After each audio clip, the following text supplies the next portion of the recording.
नमस्कार, आप देख रहे हैं हिंदी समाचार एक्सप्रेस। आज हम बात करेंगे एक ऐसी प्राकृतिक आपदा की जिसने अमेरिका जैसे सुपर पावर को भी झकझोर कर रख दिया है। 4 जुलाई को अमेरिका के टेक्सास राज्य में आई भयानक फ्लैश फ्लड ये सिर्फ एक प्राकृतिक त्रासदी नहीं बल्कि एक गहरी प्रशासनिक चूक और जलवायु परिवर्तन से जुड़ी एक चेतावनी भी है। 4 जुलाई 2025 जिस दिन अमेरिका अपनी आज़ादी का जश्न मना रहा था, उसी दिन टेक्सास के हिल कंट्री इलाके में कुदरत ने ऐसा कहर बरपाया कि जश्न शोक में बदल गया। तेज बारिश और अचानक आई बाढ़ से अब तक कम से कम 104 लोगों की मौत हो चुकी है, जिनमें 28 मासूम बच्चे शामिल हैं। सबसे अधिक मौतें केर काउंटी में हुई हैं, जहां कैंप मिस्टिक नामक प्रसिद्ध समर कैंप पूरी तरह बर्बाद हो गया। अब बात करते हैं कारणों की। टेक्सास हिल कंट्री इलाका पहले से ही फ्लैश फ्लड के लिए जाना जाता है।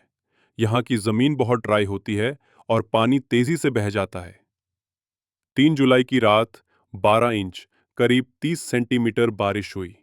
राष्ट्रीय मौसम सेवा ने रात 4 बजे चेतावनी जारी की, लेकिन तब तक बहुत देर हो चुकी थी। ग्वादालूप नदी का जल स्तर सिर्फ 45 मिनट में 26 फीट तक बढ़ गया, इतना कि केबिनों में सो रहे बच्चे बह गए। अब सवाल उठते हैं, प्रशासन पर क्यों समय रहते कैंपों को खाली नहीं कराया गया? कैंप मिस्टिक में मोबाइल नेटवर्क नहीं था, लेकिन क्या प्रशासन ने वैकल्पिक संचार प्रणाली नहीं बनाई थी?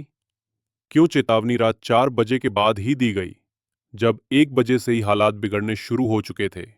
केयर काउंटी जज रॉब केली ने खुद कहा, कोई इसे आते हुए नहीं देख पाया।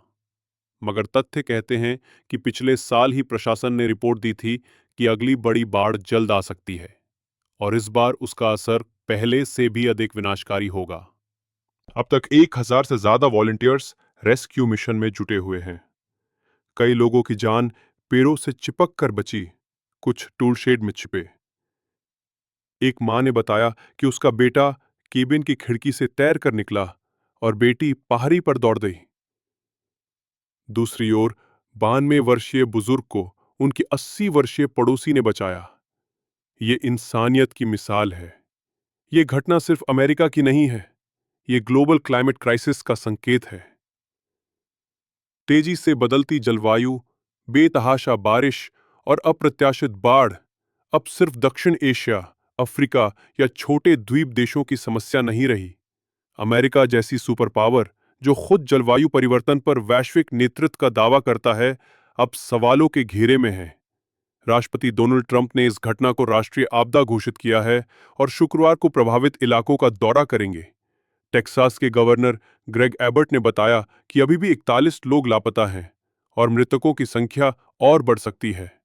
अब जरूरी है कि इस आपदा के बाद सिर्फ राहत नहीं बल्कि जिम्मेदारी भी तय हो। ये बाढ़ एक चेतावनी है। इंसानों के अति आत्मविश्वास और प्रकृति के बीच की लड़ाई में अब भी जीत प्रकृति की हो रही है। अगर आप भी मानते हैं कि जलवायु परिवर्तन सिर्फ खबर नहीं, हकीकत है, तो इस वीडियो को शेयर करें। हमारे चैनल हिंदी समाचार एक्सप्रेस को सब्सक्राइब करें और ऐसे ही गंभीर विषयों पर अपडेट्स के लिए जुड़े रहें। धन्यवाद।